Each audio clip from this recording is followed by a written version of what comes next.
So let's jump right into day 2 of the importance of your role as being the keeper of the culture. We talked about that yesterday, right? And I'm sure you all took copious notes. And you remember that the habits of the keeper are so important because your habits start with your thoughts. And your thoughts drive your behaviors, right, that then deliver the outcomes. And of course, those habits perpetuate and are pervasive, not only in your daily activity, but in your team. Was there anybody that kind of struck differently yesterday, particularly around the attitudes being habits of thought? Anybody that kind of hit between the eyes a little bit? Or you could consider, I remember a time when maybe my attitude was either super positive, not so positive, and maybe had a little introspective moment to think about some of your habits that spilled out of that. So keep thinking about that because that is the genesis, that little seed of a attitude that turns into a thought. It's really important. And that seed can take root and help you develop monumental behaviors like Michael Phelps, who we looked at yesterday. And today we're going to look at another great giant who has done the same thing. And when you see and you think about these examples, the intent is for you to realize this is who they are. There's a great proverb that says, "Who you are speaks so loudly, I can't hear what you're saying." Who you are speaks so loudly, I don't even hear the words. Because your actions, the output, the fruit, many of you have heard me talk about that. And those thoughts are the genesis of that seed that goes like right here, or maybe it's right here, or maybe it's right here. Who knows? But either way, it takes root. So let's jump into these behaviors and remembering that we're talking about habits and doing them consistently with consistency. So those 3 common success habits of people who are just great. They design a reality, their current day, that meets their expectation, the place that they want to go. Yesterday we talked about Phelps, right? And how he was a great example of imagining your future. He said, if you can dream it, you can do it. We know that though, we've heard it, but the steps to breaking it down, SMART goals, palatable, subconscious brain, not being a hijacker, but being a supporter, by you incorporating visualization and affirmations, right? Very important. Today we're going to dive deeper into incorporating daily practice. Of course, Phelps told us about that too, and how he gets in those 52 extra practices a year. And then we're going to talk tomorrow even deeper, a little today, about interrogating your habits. So I'm a words person. Words really matter. Every word that we speak has life. Genuinely believe that. Out of the mouth, the heart speaks. As a man or a woman thinketh, so are they. And we've been around those people who speak positive words in our lives, and we know those people. And we also know the words that we value, maybe in a poem or in a song. Little Leonard Skinner. There's a lot of good words out there, right? But at the end of the day, I love this habit today because it's talking about incorporating, and there's a word, deliberate practice. What is deliberate? It's conscious. I'm intending to do it. It's purposeful. I'm very planned around this deliberate practice that is a routine. It is not something I'm going to back up off of. And I didn't create that term. This guy did. Professor Anders Ericsson. He was an FSU fans in the crowd. Come on. Seminoles. There's a few of those here, aren't there? Okay, Colin. Thank you. I already knew that because I'm an Alabama fan and he tortures me on game days. So thank you for not giving me the whole Seminoles deal. But Anders Ericsson is a great professor at FSU who is now considered the expert on experts. How is that? Where did it start? Well, when he was a kid, he was competing with another boy in chess. And the boy, he beat him relentlessly, like it was a bloodbath. Never did the kid have a chance. And all of a sudden, out of nowhere, the kid comes and beats him. And it shocked him to such a degree, but not in an offensive way, kind of like Colin and I, we just have fun with it. But he wanted to see how. How did this kid all of a sudden beat me after I knew what his moves were going to be, and he surprised me? So he went out and started studying this, and he learned that this kid had really been upping his game on his purposeful practice, that deliberate practice. And so he spent a lifetime studying that, and now he's been quoted and used in lots of great work. Like if you've read Malcolm Gladwell's Outliers book, it's based on his philosophies. And in Outliers, Gladwell talks about the greatest violinists or pianists have practiced for at least 10,000 hours. I don't know how many hours we've practiced, but Anders says that's not enough. He said that Gladwell stopped at the door, that really the ones who become the best in class, they've practiced 10,000 hours on their craft by the time they're 20 years old. But it's more than hard work.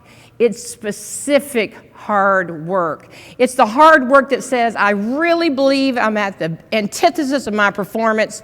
I cannot imagine how I can get any better, but I want to reach for more. And this is those Olympic athletes that we see that, like we heard Phelps talk about, 1/100th of a second, was it? Is like the tightest way to measure in our sport.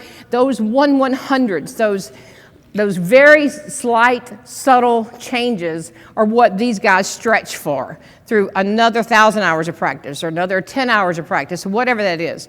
And that's what they do. They go further so that they can get to a higher level of competence. And there are some key things that Anders tells us that you have to do to practice deliberately. The first one is make it about you. It's very personal. So I'm competing with myself. How many in here do that? Great.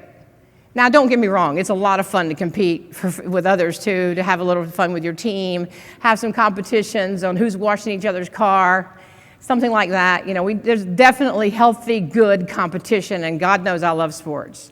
But the best part of deliberate practice is competing with yourself. Am I being the best version of myself today? Where are my weaknesses? Where are my skill gaps? How can I go find people to help me drive and build those skills? The second one is competing with KPIs. How are you measuring that? Mike is here from Edmonton. Bob and I were in Edmonton just a few weeks ago. And one of the things I was so geeked out about when Matt, the operator, said, we've been stopwatching our servers. We're stopwatching to see if they're getting 2-minute checkbacks. We're stopwatching to see how fast they're getting second beverage to the table.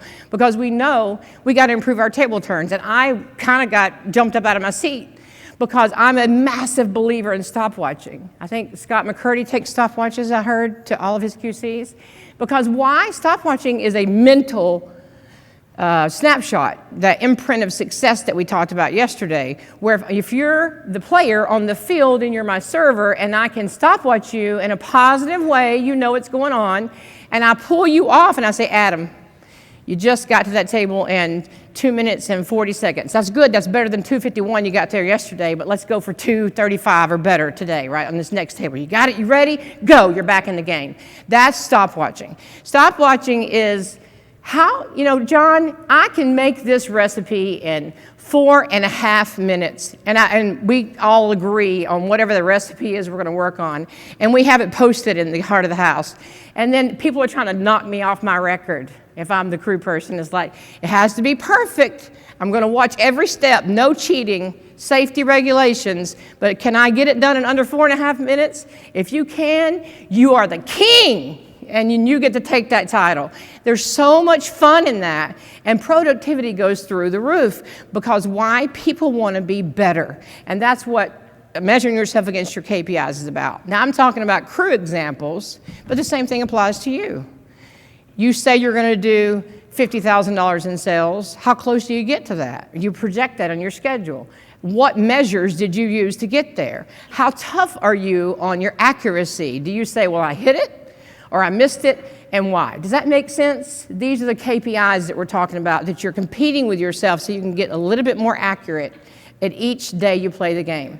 The third one is base it on principles of fundamentals. I love being in restaurants. And I'm so excited in my new role to have time to be with you, because you are the ones that make it happen. Like I said yesterday, you've got the right ideas, you're hearing from our guests directly, you and your team, and it's one of my favorite places to be. you also focus on the basics. That's what fundamentals are. It's always about people doing the basics and doing them to the best of their ability. It's really not ever going to be about brain surgery, as much as I think what we do is highly complex. That is the complexity, taking basics and fundamentals, tweaking people around goals that you've established and helping them be better. The next one is building on that, though. So, okay, if the fundamental is this, if I know that the P&O staffing standard is this, how can I even tweak that? How can I challenge that? How can I get Rob to go up another notch and help him do even more out of what he's doing with the basics without any shortcuts? That's the key, no shortcuts. And then the next one is stretching your abilities. We've talked about that. And getting out of your comfort zone. Big one. Remember that subconscious mind? It doesn't like getting outside the comfort zone. Another big one, seeking feedback. We have some people who have actually been there when they get their QC review. We have some outstanding FBCs who do a wonderful job coaching and training in the moment.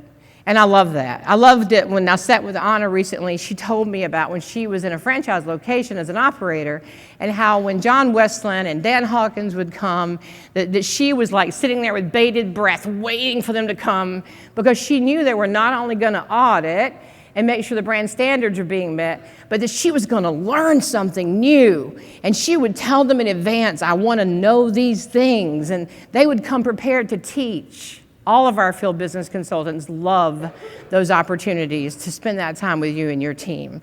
And we encourage you to say, hey, I want to learn this. My team needs to go to this level. Reach out and ask for that in advance. But also, she was very willing to churn up the feedback. The greatest performers, the ones that are willing to step outside their comfort zone in this deliberate practice, they're also eating up the feedback. And that's important because remember, again, the subconscious, it's stubborn. It doesn't like getting outside the comfort zones. Remember that example, and it's in the books that you got, where that pathway is cleared in your brain, your subconscious, it's smooth, all the weed whacking has been done since you were a baby. So it's really easy for your brain just to say, superhighway. I have this server problem, I've got this vendor problem, I got this beverage recipe I've got to integrate.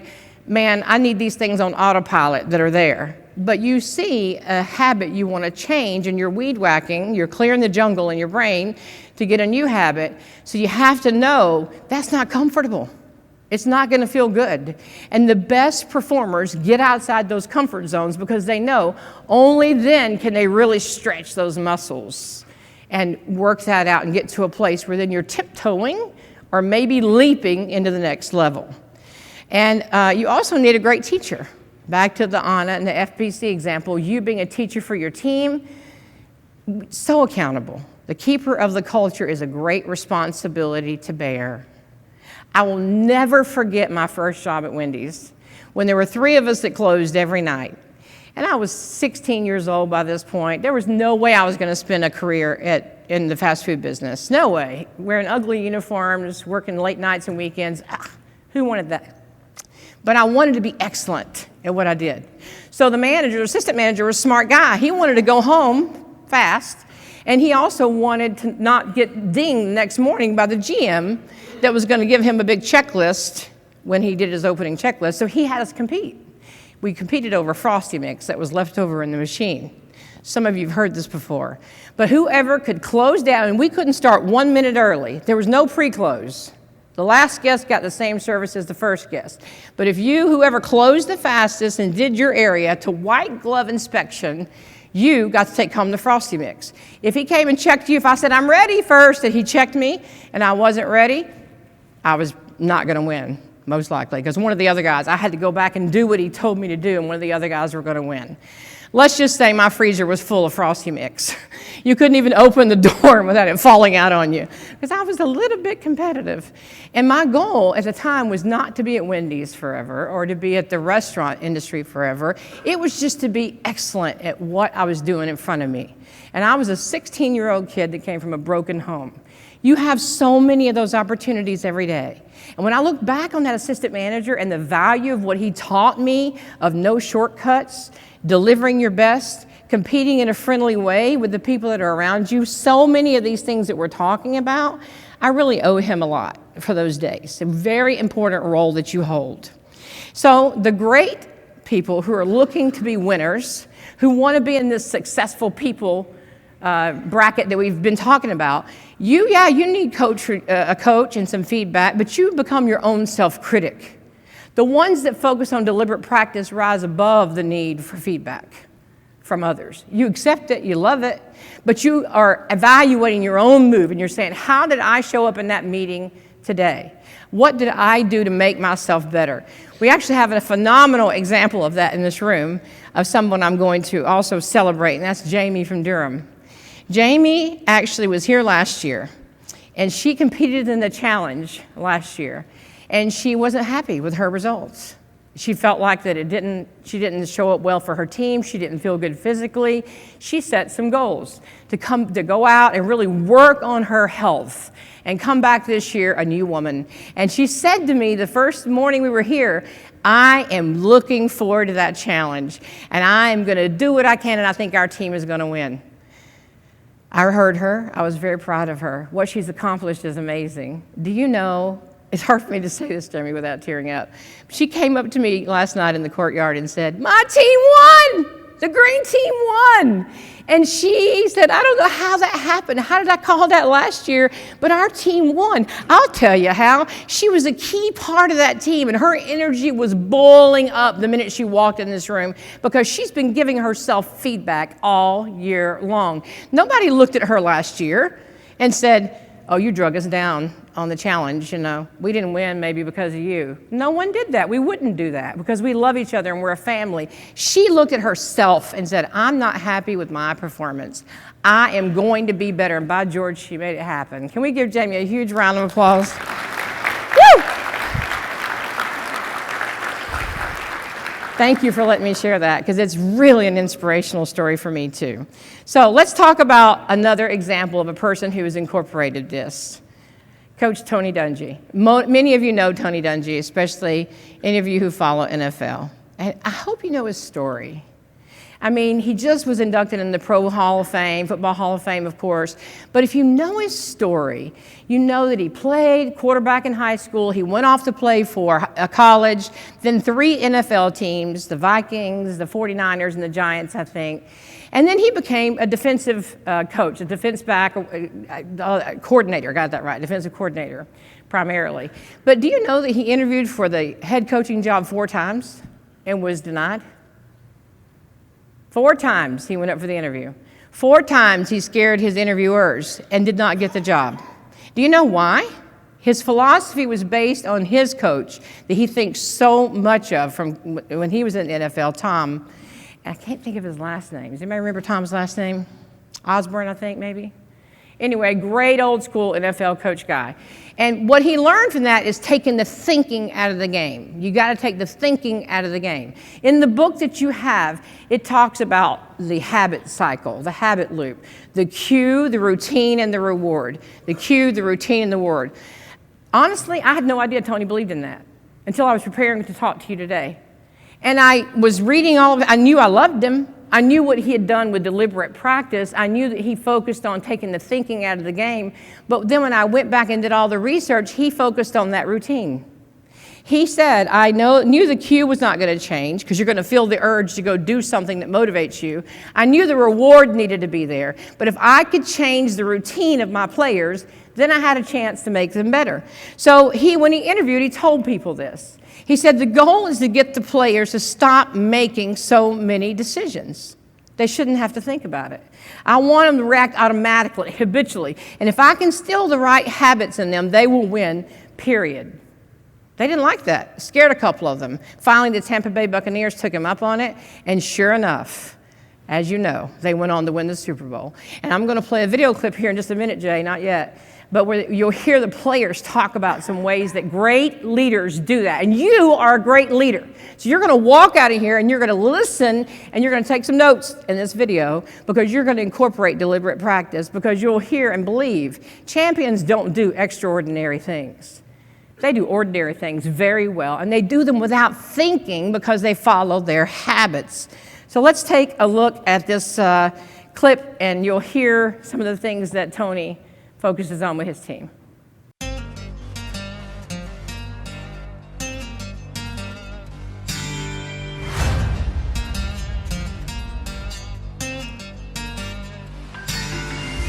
We always talked about, hey, there's a lot of ways you can win, but this is what we're going to do. We're going to be physical, we're going to be fast on defense, and we're going to win a lot of games that way, but that's going to be buck ball. We're not going to do anything outrageous. You're going to line up against us on Sunday. You're going to know exactly what we're going to do, and we're still going to beat you. They can't go toe-to-toe with us for 60 minutes. It doesn't matter about stats. It doesn't matter about where we play, who we play. We play our game, we're going to win, and we're going to win a lot. When I remember our season of 1997, we just started to click.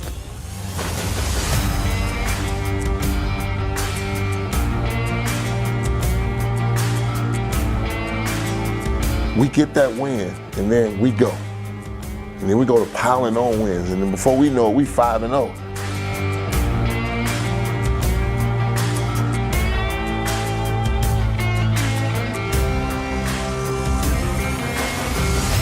I've never, I don't think, experienced a year like that 97 year in terms of fan support and energy and everyone in the community being behind us.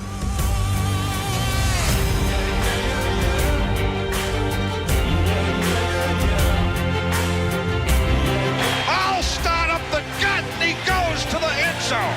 How we finished 97 and beating Detroit here in our last home game in the old sombrero, I think after the 97 season, I think a message was sent.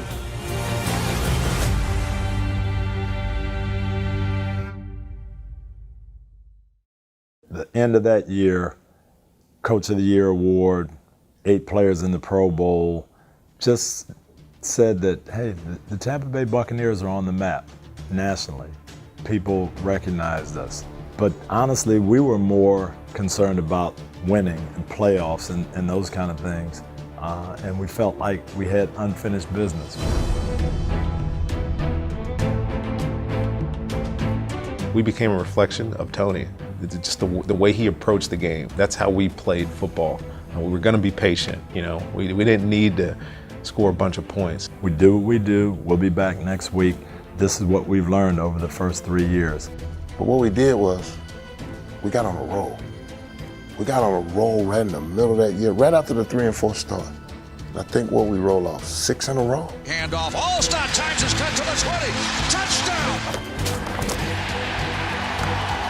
Woo! That year was special. I mean, great defense. Offensively, we really got into a zone, and we all thought it was coming together. Let's play like champions! Let's go win a championship right now!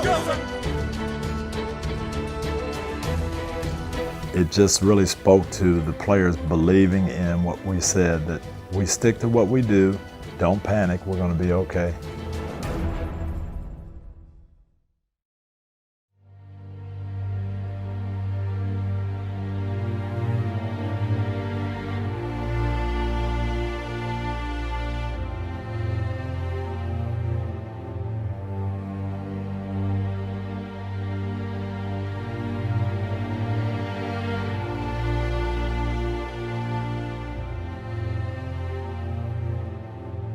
It goes back to the first team meeting and him making sure I understood that the game of football and how we play it under his leadership was to impact the community well beyond those 100 yards and those white lines.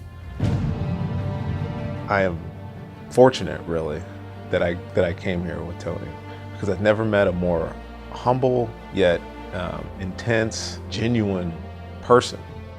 Again, I think he just helped us grow as young adults to be professionals and to be better people.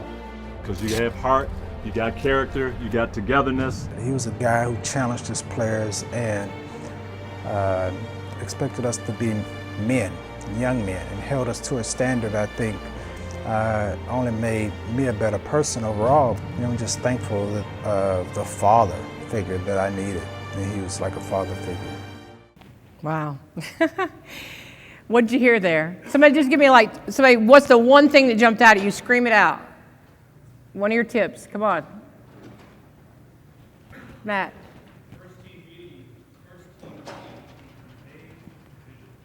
That's right. First team meeting. It was not about football. It was making an impact in the communities that they were playing for, that we serve, well beyond those 100 yards in the bright lights. What else? Good one. What else? Yeah, not satisfied with just winning. It's about doing your best. I can't hear you. Getting better, yeah. So there's so many things I love about that clip. I encourage you to go back and watch it again. At the end of the day, what I love is that if you hear Tony, you watch him through 1,000 clips, he says, we do what we do, we do what we do, we do what we do, we do what we do, we do what we do, we do what we do.